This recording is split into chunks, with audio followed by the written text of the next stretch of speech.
Hi guys, so I'm back here for my second time. I came here about a year ago for my front and now I'm back here for the crown. The last time I came was at like the old clinic that Vera Clinic had. This time I'm here at the new clinic and the new clinic definitely looks a lot bigger, a lot fancier. So these are just the first impressions. Let's go in and check it out.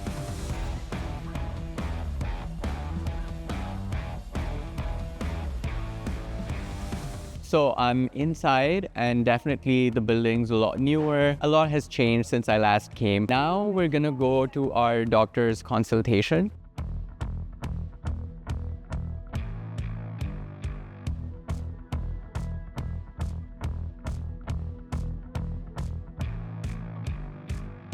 As you can see, we're going to increase the density a bit more. Right. So I just had my doctor's consultation. It went great. He told me a lot of the details about the procedure that I'm about to have. And now that I have all the details, we can move on. And now we'll move towards the other details that we want to handle before the procedure officially starts.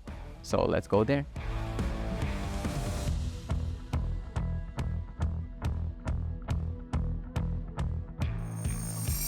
Here we are, ready for the surgery. I'm all dressed up. We are here in the surgery rooms. All of these are surgery rooms. This place is a lot more high-tech and a lot bigger than the one in the last premises that I came for last year. So everything looks set, everything looks great. So let's go into the surgery now.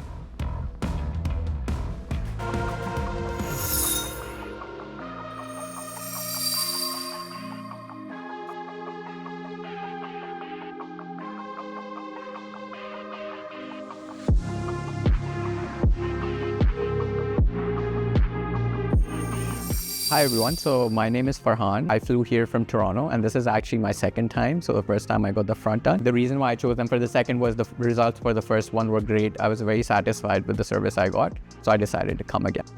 Well, the first time I actually talked to a friend of mine and he knew someone who had done his operation at Vera Clinic and they had great results and they were very satisfied. So that's why I got to know of Vera Clinic. Then I saw on YouTube a bunch of other people had very high things to say about Vera Clinic. So that's how I made my decision to come to Vera Clinic for the first transplant. The building is a lot larger, it's a lot more impressive, especially the surgery areas now are a completely separated facility. The OxyCure is also within the building now. Before we had to go somewhere else. So everything is now in the Vera premises and has been done very professionally and very well done. I would say I think it's like one of the best decisions that I made because it definitely reflects in how people look at you. So definitely if you're thinking of getting a hair transplant, get it done. Vera is a great place in my experience because I had a terrific result for the first one, which is why I chose to come again for the second time. And it's very professionally managed and there's a lot of professional help and the experience is very easy. So I would recommend get your transplant done and get it at Vera because that's what I did. And I think I'm very happy with the results.